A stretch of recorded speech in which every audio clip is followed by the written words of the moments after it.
Welcome back, everybody. Today we're going deep on Seth Godin Oh, yeah. using his interview on the Icons by Mo Diversity podcast. Okay. So we're Right. really going to dig into his ideas about success and strategy and Yeah. what it means to be like remarkable in a way that you can actually use in your life. But yeah. And get this, we're going to learn why being afraid can sometimes be a good thing. Oh, wow. That's it's really cool how he like kind of turns things upside down. Yeah, Like he really makes you rethink the whole idea of like standing out. totally. He flips the script on that whole be unique, be loud thing, right? Yeah. Yeah. So let's start with this idea of remarkable. Okay. Seth Godin says it's not about having some crazy gimmick or anything. It's Oh. about like offering something really valuable, Mm. something that people actually want to talk about. Yeah. He uses a great example, the Poilane Bakery in Paris. Oh, yeah. People wait in line for hours, not for some flashy ad campaign, Right. but because their bread is like exceptional. It's an experience that's worth sharing. It's not about the hype. It's about the substance. Exactly. So thinking about your own work or even just your passions, what makes you stand out? What makes people like take notice? Yeah. That's what this whole remarkable thing is really about. And here's where it gets even more interesting. Okay. He talks about these two kind of conflicting messages that young people are dealing with today. Right. So on one side, you have these traditional institutions pushing conformity, Okay. go to school, get a job, climb the ladder. Yeah. Follow the rules and you'll get rewarded. Exactly. Okay. But then there's social media with this whole authenticity thing. Right. Like just be yourself and you'll become an influencer and you'll win the lottery. And Yeah, and live happily ever after. yeah, but he points out the pitfalls of both. He does. Like blind conformity can really stifle creativity. Right. And chasing internet fame, Yeah. well, it doesn't usually last. Right. He argues that the real fulfillment comes from finding ways to actually contribute something, to make a real impact. Okay. Even if it's in like small ways, Yeah. consistently over time. Right. He says big problems Yeah. don't always need these big grand gestures. Okay. It's more about those small changes day after day. That's so empowering. It is. It means we can all make a difference. Totally. Okay, now for something that might surprise you, Okay. Seth Godin's take on fear. Hmm. He actually says that feeling afraid, Hmm. especially when you're going after something meaningful, Okay. could be a sign you're on the right track. He compares it to like a marathon runner Oh. feeling tired. Okay. It's not a sign to stop. Right. It's proof that they're pushing themselves and getting closer to their goal. So instead of trying to avoid fear, Yeah. we should see it as like a sign Right. that we're stepping outside our comfort zone and taking on these challenges that matter. Totally. Wow, I never thought of it like that. It's about reframing fear, Mm-hmm. not as something that holds you back, Right. but as something that shows you're pushing yourself Okay. to grow and make a difference. That's a powerful shift in perspective. It is. Okay, so we've talked about being remarkable and embracing fear, Yeah. but what about reaching our goals? Right. That's where strategy comes in. Okay. He says people mix up strategy and planning all the time, Mm-hmm. and there's a big difference. Yeah, plans tend to focus on just individual actions. Okay. Like if I do X, then Y will happen. Right. But strategy considers the whole world as like a complex system. So it's not just about having a plan. Yeah. It's about understanding like the whole field, right? Exactly. Like knowing that there are other people and things that might pop up Totally. that you didn't plan for. Right. And he has this great analogy. Oh, yeah. He says, the future is like an unvisited city that we can see in the distance. Okay. It's full of possibilities, but also challenges. And to get around in it, you need to understand how that city works. Yeah. The systems, the unwritten rules. I love that analogy. That's a good one. It really shows how complex it is Yeah. to try to achieve anything in the real world. Mm. So how do we even start to understand all that? Well, he says a key part of strategic thinking is asking why. Okay. Instead of just accepting things or following everyone else, Right. he wants us to dig deeper Mm-hmm. and question the reasons behind things. So like, why is this job well paid? Yeah.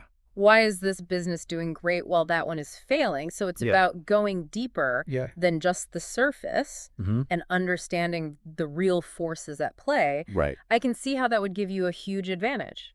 It does. Not just reacting to things, Yeah. but actually like anticipating Right. and shaping your own path. Exactly. By constantly asking why, Okay. you can uncover those hidden mechanics Mm-hmm. that drive both success and failure. It's like you're getting a peek behind the curtain. Totally. That makes a lot of sense. Yeah. So we've been talking about questioning assumptions. Right. Which brings us to something else he talks about. Yeah.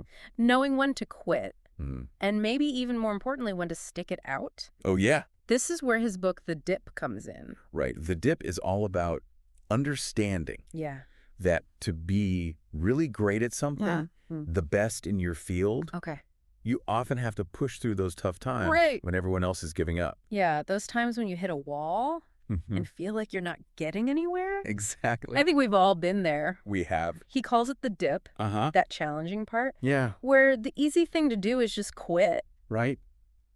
But he gives us a way to decide whether a dip is worth pushing through or if it's a sign to rethink things. Interesting.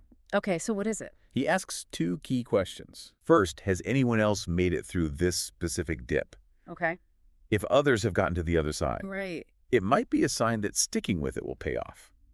That makes sense. If someone else has done it, it means it's possible. Exactly. Okay, what's the second question? The second is whether, realistically, the chances of success are just too small.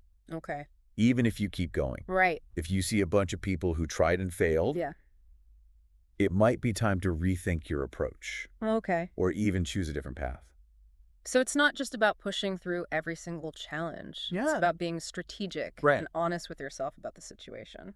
Yeah, this framework is really helpful. It is. I can see myself using it. Me too. And that brings us back to you. Okay. What dips are you facing in your own life? Right.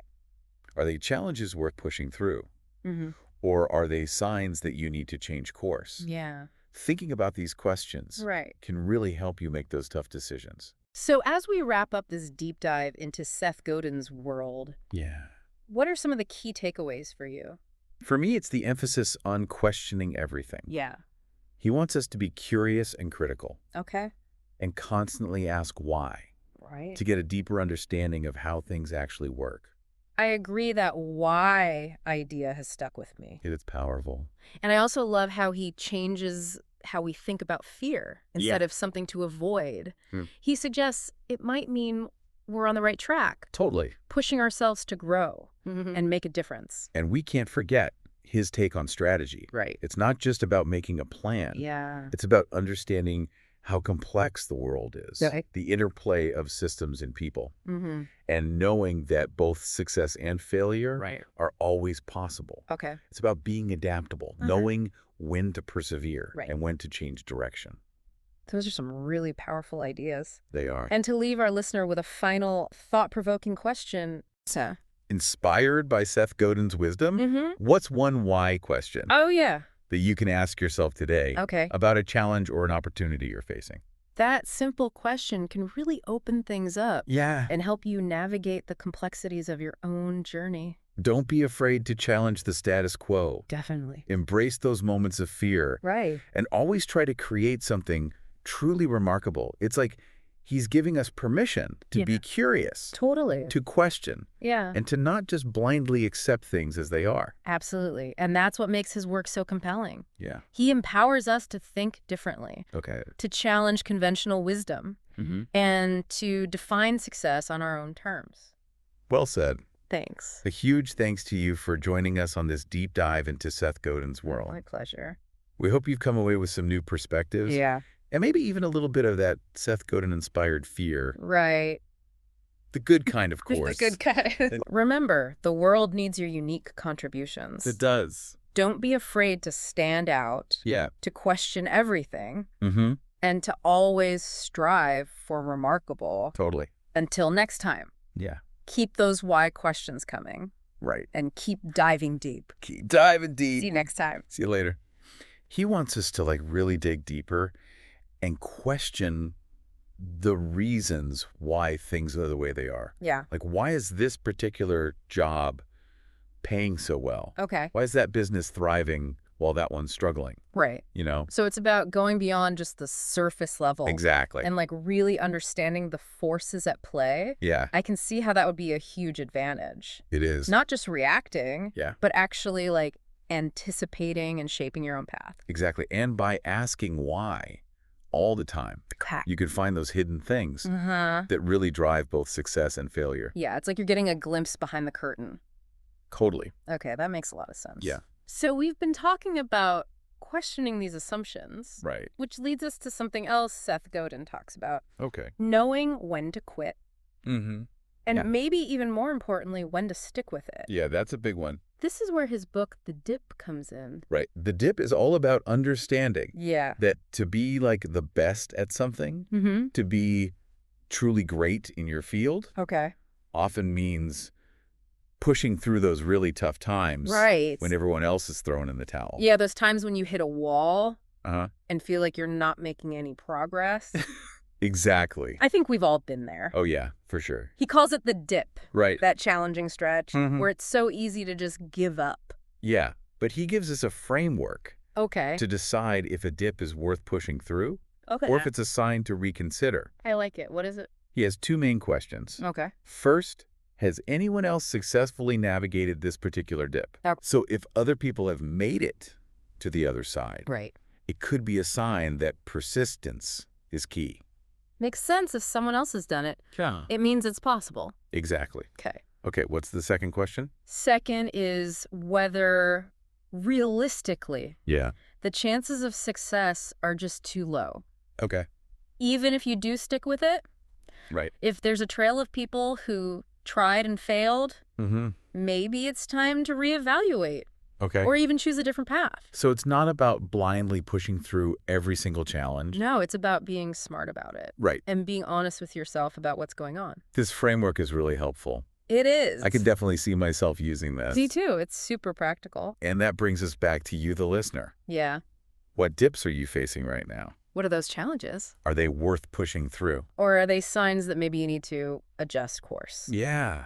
Thinking about these questions can help you make those tough choices. So as we wrap up this deep dive into Seth Godin's world, what are some of the key takeaways that really stand out to you? For me, it's that emphasis on questioning everything. Yeah. Approaching every situation with a curious mind. Constantly asking why. Right. To understand how things really work. I totally agree. That whole why thing has really stuck with me. Yeah, it's powerful stuff. I also love how he flips the script on fear. Totally. Instead of something to avoid. Right. It could actually be a sign that we're on the right track. Exactly. Pushing ourselves to grow and make a difference. And his take on strategy. Oh, yeah. It's not just about making a plan, but about understanding the complexity of the world. Yeah. The way systems and people interact. Knowing that success and failure are both always on the table. Right. It's about being adaptable. Yeah. Knowing when to persevere and when to pivot. These are some really powerful ideas. They're life-changing stuff. And to leave our listeners with a final thought-provoking question. Okay, I like it.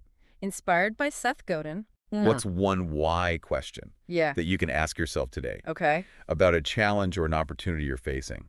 That one question can really unlock so much insight and help you figure out your own journey. Don't be afraid to challenge the status quo. Definitely not. Embrace those moments of fear and always try to create something truly remarkable. Well said. I like that a lot. It's like he's giving us permission to be curious. Totally. To question. And to not just blindly accept things as they are. Yeah, he wants us to think for ourselves. And that's what makes his work so interesting. It does. It's so empowering. He encourages us to think differently. Yeah. To challenge conventional wisdom. And to define success on our own terms. Well said. Thanks. Huge thanks to you for joining us on this deep dive into Seth Godin's world. Of course. Happy to be here. Yeah, I think one of the biggest things I'm taking away from all this is we don't have to have all the answers. Right. It's okay to question, to explore. To be comfortable with not knowing everything. Totally embracing that uncertainty. That's where the real growth happens. Right. It's like he's encouraging us to be lifelong learners, always challenging ourselves. Yeah. And being open to new ways of thinking. And that's what makes these deep dives so cool. It is. It's not just about like absorbing information. It's about sparking new ideas and perspectives that we can actually use. Exactly. It's about igniting that curiosity and giving our listeners the tools to think critically and creatively about their own lives and the world around them. Well, on that note, a huge thanks to you for joining us on this deep dive into Seth Godin's world. Oh, it's been my pleasure. We hope you've come away with some new insights, some aha moments. For sure. Maybe even like a renewed sense of purpose. And remember, the journey doesn't stop here. Right. keep exploring, keep questioning, and keep pushing yourself to make a real difference. Until next time. Yeah. Keep diving deep. Keep diving deep. We'll see you then. See you later. Wait.